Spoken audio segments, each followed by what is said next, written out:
And ತಮಾಸ್ ಬಿತ್ಕೊಂಡಿದ್ದು 12 ಗಂಟೆಗೆ, ಎದ್ದಿದ್ದು 3:30ಗೆ. ಊರಿಗೆ ಹೋಗ್ಬೇಕಾಯ್ತು, ಬೇಗ ರೆಡಿಯಾಗಿ ಊರಿಗೆ ಹೋಗಿ ನೋಡೋಷ್ಟರಲ್ಲಿ ಬಸ್ ಬಂದುಬಿಟ್ಟಿತ್ತು ನಮ್ಮ ಬಸ್ ಸ್ಟಾಪ್ಗೆ. ಬಸ್ಸಲ್ಲಿ ಸೀಟ್ ಇರಲಿಲ್ಲ, ಸೊ ನಿಂತ್ಕೊಳೋದೇ ಗತಿ ಅಂದ್ಬಿಟ್ಟು ನಿಂತ್ಕೊಂಡು ಮೆಜೆಸ್ಟಿಕ್ ಗಂಟ ಹೋದ್ವಿ.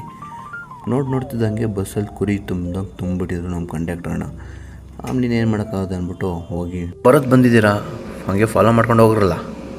ಅವನಕ್ಕನ್ನು ಬೆಳಗ್ಗೆ ಎಣ್ಣೆ ಹೊಡಿಬೇಕು ಅನ್ನಿಸ್ತು ಗುರು.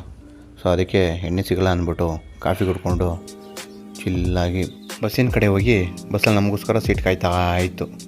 ಹಾಗೆ ಸೀಟು ಕೂಡ ನಮಗೋಸ್ಕರ ಕಾಯ್ತಾ ಇತ್ತು ಗುರು. ಪಾಪ ಸೀಟ್ ಮೇಲೆ ಕುತ್ಕೊಂಡು ಸ್ವಲ್ಪ ಪೋಸ್ ಕೊಟ್ಬಿಟ್ಟು ಸೀಟ್ ಸಿಕ್ಕರೆ ಖುಷಿಗೆ ಆಮೇಲೆ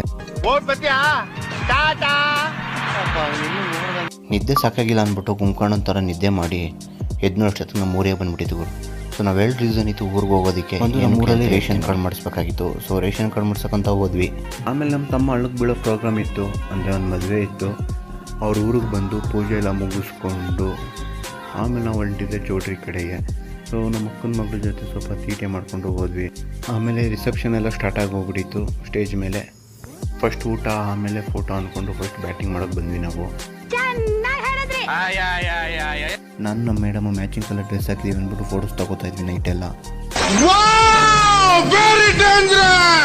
ಚೂರು ರೆಡಿ ಆಗಿಬಿಟ್ಟು ನನ್ನ ಪುಟ್ಟ ತಂಗಿನ ಎತ್ಕೊಂಡು ಮುದ್ದಾಡ್ಮೇಲೆ ನಮ್ಮ ಫ್ಯಾಮಿಲಿ ಟ್ರೇ ಎಲ್ಲ ಅಲ್ಲೇ ಇತ್ತು.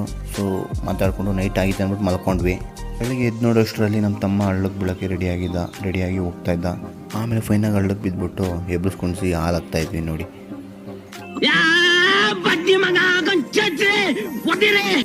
ಮತ್ತೆ ಭೇಟಿಯಾಗೋಣ. ನಮಸ್ಕಾರ.